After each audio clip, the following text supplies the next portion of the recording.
Entrevistas. Diálogos que nos enriquecen. Escucharnos es completarnos. Hoy en La Voz del Sur, entrevistas al sur de la ciudad.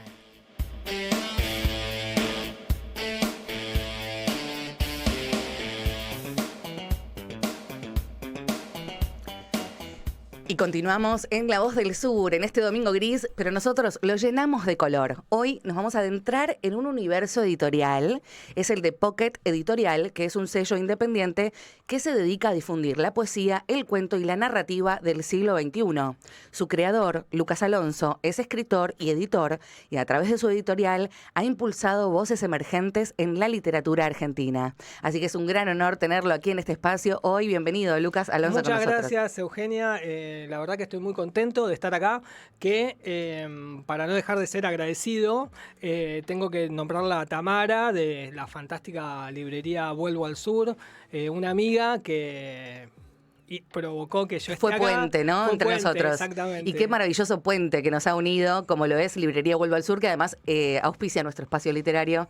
Así que, bueno, nada, una amiga en común. Una super librería y una genia. Ella es Tamara, lo más. Sí. Le mandamos un beso grande y le agradecemos este puente que se ha dado entre nosotros y bienvenido. Lucas, te quería hacer algunas preguntas sobre tu trabajo como editor. Me despierta muchísima curiosidad. Te quiero preguntar cómo vos seleccionás los textos que forman parte de Pocket Editorial. Es decir, ¿qué criterios considerás esenciales para incluir una obra en tu catálogo? Hay varios factores. Digamos que uno de los factores es que la obra sea interesante, porque hay un montón de obras literarias de gente, por suerte, que quiere ser editada. Están ahora las editoriales independientes y las posibilidades. Muchas veces, si de pronto no entra dentro de lo que yo considero que sería lo que quiero editar, se lo paso el trabajo a otros editores, amigos, dándole la posibilidad a la persona de que edite su libro y consiga lograr ese sueño. A veces me llegan textos, por ejemplo, acá traje uno que es Napo, el arte de tapa. De Julián Ramón, que es su primera novela. Él, la verdad que es un acá escritor. Lo vemos en pantalla. Increíble. Miren qué lindo el arte de tapa, Napo. Es un torino. Y bueno, transcurre en la provincia de Buenos Aires, lejos, del Gran Buenos Aires lejos, o sea, en los pueblos que están a, por ejemplo, 60 kilómetros de Buenos Aires, que se junta lo que es el pueblo con lo todavía medio urbano, y ahí transcurre toda esta aventura. Y la verdad que está súper bien escrita, los diálogos son súper reales, y ¿qué pasa? De pronto le hice una curaduría, digamos, de edición de estilo. Pequeños detalles que yo le pregunté, él no había ido a taller literario, pero es un genio escribiendo. Entonces, ¿qué pasa? Si va capaz a una editorial más grande, capaz no, tienen como algo armado por una cuestión lógica de sí, darle como un marco, ¿no? Un marco, a sus ediciones. Entonces no entra en el marco.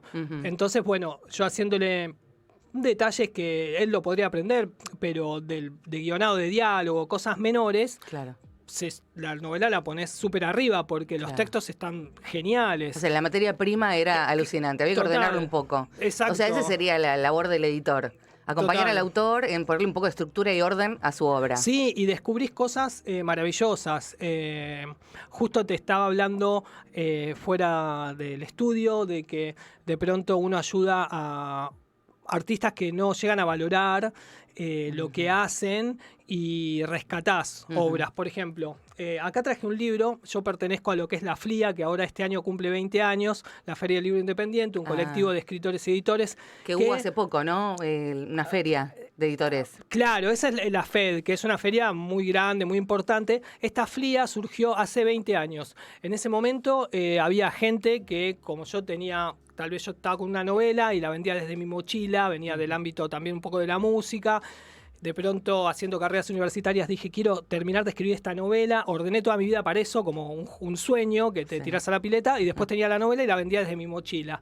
Y entonces dije, tiene que existir gente que también haga esto. Total. Así busqué en internet, encontré la FLIA, fui a la radio La Tribu. Me dijeron, no, ya no se juntan más acá, pero se juntan en una casa que es el Pacha, que es acá en Argarañaz, que en un pasaje ya no está más el Pacha. Bueno, dejé una novela ahí porque era un programa literario. De esa primera novela, La máquina de la vida, me fui al Pacha y ahí estuve en la primera reunión de esta FLIA y había estado el editor Matías Reck, que después en su momento me editó este libro. Y esto que los traje de regalo para el programa. Grande. Está editado por Milena Cacerola y El Asunto, de Pablo Strucci, que son dos referentes de la FLIA. Y el prólogo... Una construcción simétrica de Lucas Alonso. El dibujo es de Santi... Santiago García, que es un artista impresionante, pero que muy bohemio. Entonces, si yo no lo incluyo tal vez en libros, sus obras se pierden en la historia. Y tengo, bueno, este libro tuve la suerte de que por Ezequiel Ábalos, que era parte de la FLIA y que me hizo una entrevista por este libro en la radio La Tribu, derivó en que lo acompañé a Radio Nacional, me dijo, deja un ejemplar, ¿no? Esas cuestiones de que uno aprovecha esas pequeñas oportunidades. Y me llamó Gabriela Borrelli y me hizo con Ton Lupo y me hizo este prólogo. Que el viernes yo le entregué un libro, porque uno de los trabajos que tengo, aparte de editor, complemento, reparto libros de librerías amigas, en donde a veces tengo algunos libritos míos y distribuidoras de libros. Entonces, haciendo una distribución de libros de prensa, tocó Gabriela Borrelli y le dije, bueno, Gabriela, hace 5 años te dije lo mismo, en el 2012 tuve la suerte que vos y Ton Lupo me hicieron una entrevista, le conté que vienen 20 años de la FLIA y que me dijo, bueno, me encantaría ir a la FLIA, que tal vez se hace en la ex ESMA, para leer un libro de Ton Lupo, ¿no? Que ya no está con nosotros. Sí. Y bueno, fue esa causalidad, que este viernes pasado, entonces lo quería decir, que nada, tuve la suerte de cruzarme a Gabriela y decirle de vuelta. Esos encuentros que nutren, viste, esas redes que se van tejiendo y que nos sostienen y nos contienen, y además te escucho hablar y digo, qué apasionado, cuánta fuerza tiene el editor y también los autores, esto de lo autogestivo, de llevar tu librito en la mochila y hasta militar tu propia obra, porque el interés es difundir aquello que hiciste y que llegue a otras personas. Es que sucede como, a ver, está buenísimo la industrialización, es parte natural de la evolución de nuestra civilización, que esperemos que algún día nos dejen ir al espacio, sean los gobiernos o quien sea que lo impida, que todavía no volvimos a la Luna después de 60 años, pero bueno. ¿Cuál enviarías a la Luna de tus obras? Qué buena pregunta. Si bueno, tal vez una... mandaría una que no es mía. Mira. Mandaría, por ejemplo, Río, que este es de un amigo. Qué buena tapa. Sí, la tapa se le hicieron Félix. Historias de corazón abierto. Claro, lo mostramos es un amigo pantalla, de toda la vida que tiene una historia muy interesante para contar historias del tema editorial, ¿no? Que de pronto... primero fui escritor y después editor, ¿no? Y Félix, yo cuando tenía 20 años hice un viaje que estuve en el norte de Brasil viviendo unos meses y cuando volví Félix no estaba bien y yo le dije, tenés que ir a conocer, hay unas comunidades, está Trancoso, que es una comunidad que subís por unas cúpulas de flores, está enfrente de la playa, tiene una capillita, vi a los delfines saltar en el reflejo de la luna, tenés que ir allá. Él fue... después siempre me lo agradeció, pero dije, bueno, pero porque vos lo hiciste. Se quedó a vivir 10 años, tuvo un hijo ahí, se casó, se separó, conoció a otra chica de Austria, se fue a vivir a Austria, ahora vive en Austria y tiene otro hijo en Austria. Igual con el de Brasil está en contacto todo. Y me dice, Lucas, si vos no me hubieras dicho, bueno, pero vos lo hiciste. Bueno, y este libro es parte es un poco... de historia de su vida y bueno, lo hicimos, se tradujo al alemán y se vende con esta misma tapa allá en Austria. Wow. Y entonces empiezan a suceder esas pequeñas cosas, ¿no? Que tiene el potencial de cambiar una vida entera. ¿Viste lo que uno dice en un momento exacto? Y tiene más arte, volviendo al tema de industrial, que está buenísimo, Editorial Planeta y las grandes editoriales que difunden muchas cosas, pero de pronto este tipo de obra tal vez no llegaría a una editorial grande, o sí, pero... uno lo hace con más amor, tal vez, con más trabajo artístico, ir artesanal, más al detalle, quizás, claro. ¿no? Y ese artesanal termina siendo más natural. Y está más vivo, quizás, no tan acartonado, no está pensando en vender. Exacto. Simplemente es la expresión del claro, ser. Un poco en ganar, pero también en la expresión del ser, en el tema de que el sol no nos cobra por darnos luz, entonces ir un poco también a eso, ¿no? Y lo que hablábamos también antes de entrar al aire, esto que tiene que ver con el hecho artístico que necesita de cierta libertad y cierta soltura para poder ser. Si está encorsetado dentro de una industria que te pone un marco para tu creatividad, muchos encuentran una cierta contradicción entre el ser artista y vender su vos obra. sos un autor, de pronto una gran editorial te edita buenísimo, ¿quién no le gustaría? A mí me encantaría también. ¿Y qué pasa? Pero de pronto te dicen, bueno, fulano, necesitamos que nos saques una novela en 2 años, te pagamos X cantidad de dinero, entonces vos tenés que hacer esa novela en 2 años, que tal vez hubieras tardado 10. Claro, Pero te apura. entonces en ese apuro sos vos mismo, pero el producto no llega a ser la obra, porque no es que la editorial te dice, bueno, te damos los 10 años para que... No, queremos que estén 2 años porque tenemos accionistas que nos piden el resultado económico y bueno, entonces sucede eso. Bueno, es interesante porque en ese caso la obra está atravesada por esa circunstancia. Claro. Lo que vos mencionas de las obras que vos editás es que no están enmarcadas en esa estructura, con lo cual hay algo de lo natural que emerge. Por ejemplo, estoy haciendo un libro que se llama Ese planeta raro, que son dibujos de un artista que cuenta toda una novela en dibujos. Este chico vive en un pueblo en Uruguay de 1000 habitantes, muy genio, conoció a dibujantes acá grosísimos, estuvo en grupos, pero es súper under. Y lo estamos haciendo con tiempo. Y está buenísimo, vamos a tardar un año del proceso. Entonces nos juntamos en videollamada de WhatsApp, él me manda cosas, nos estamos haciendo medio amigos, o sea, cuando venga acá va a parar en mi casa. Entonces suceden otras cosas. Y la obra la estamos haciendo para que sea un éxito, para que sea el mayor éxito posible dentro de nuestras posibilidades de ¿qué pasa? Yo tengo la suerte de tener amigos editores que son editoriales más grandes, con tiradas de 1000 ejemplares. Mis tiradas son de 100 ejemplares. Bien. Entonces está esa limitación. ¿Por qué? Porque tal vez, por ejemplo, Río, si estuviera El Capital, que Félix, igual ya hicimos 200 de este libro, pero Lucas, tengo plata para 500, pongámoslos en una distribuidora, están los contactos y bueno, se conoce mucho más y capaz se venden esos 500 y después se pueden vender 500 más. Sí. Pero bueno, por ejemplo... Es de naturaleza humilde, es decir, empiezan volando bajito. Hay algo del under. Es que, mira, justo te iba a decir, Eugenio, una cosa. Hay una autora que en la pandemia me puse en contacto con ella porque entró un blog mío. Yo tengo la página de la editorial, es un blog, porque... Bueno, terminó siendo el blog que lo armé como página. Bien. Y bueno, me dijo, me encanta tu blog, está buenísimo. Ella vive en Estados Unidos, es argentina, y le empecé a editar un libro. Terminé editándole 5 libros. Wow. Gabriela Pirlo es muy genia, escribe muy bien, es artista plástica. Hicimos un libro que son todos dibujos que tenía de los 90, con toda una historia realocada, que bueno, se animó después a editar. Ese es uno de sus libros. Pero, por ejemplo, libros que ella editó con otras editoriales, se vendieron 500 ejemplares y le dijeron, te pagamos 500 más porque está buenísima tu obra, y ella dijo, no. Bueno, ahí también hay una decisión del artista de decir, no quiero pertenecer a ese mundo. Claro, que quiso que crezca esa obra hasta un punto, hasta que ella se sintió cómoda y dijo que no. Su libertad de pronto de por este exitismo social que tenemos, que de pronto... Quizás no era su búsqueda. Exactamente. Y el éxito para ella es vender esas 500. Exacto. Y con eso... Ella está... Qué hermoso aprendizaje, ¿no? Porque uno piensa que uno busca el éxito en lo económico, en ser masivo. El reconocimiento. Y quizás es mucho más simple y más sencillo y más chiquito. Sí, creo que Hay que tener claro a dónde uno apunta, ¿no? Pero ¿qué te llena? ¿Qué te completa? Es que vuelvo al círculo de que estamos hablando antes de que entre yo al estudio y que empiece el programa, que el tema de que cómo nos educan, en vez de ser cooperativos, que nos anulamos compitiendo, ¿no? Un poco, como está organizada la civilización. Y así muchas otras cuestiones que no se le enseñan a los chicos a valorar cosas pequeñas. Entonces te muestran, por ejemplo, que, no sé, un hipermillonario que buenísimo genera recursos, pero al mismo tiempo genera una desestabilización, creo, a nivel mundial, porque hay mucha gente que no tiene recursos y hay que compartirlos. Todavía no tenemos 10 planetas, es el único que tenemos. Entonces te ponen las revistas, mirá, Elon Musk, por ejemplo, que ahora está tan en boga, construyó esto, hizo lo otro.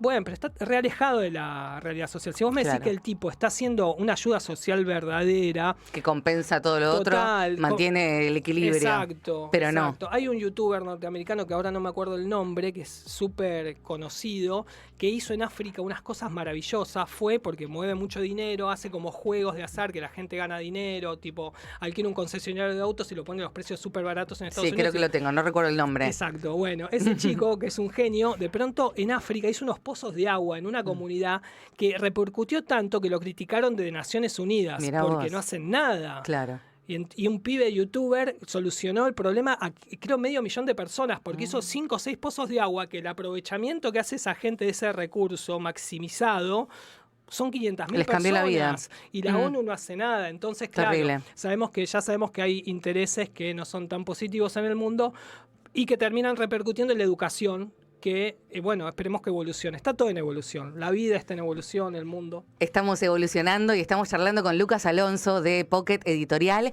Quédate que vamos a una tanda publicitaria y volvemos para continuar con esta charla tan profunda. Tour de la ciudad.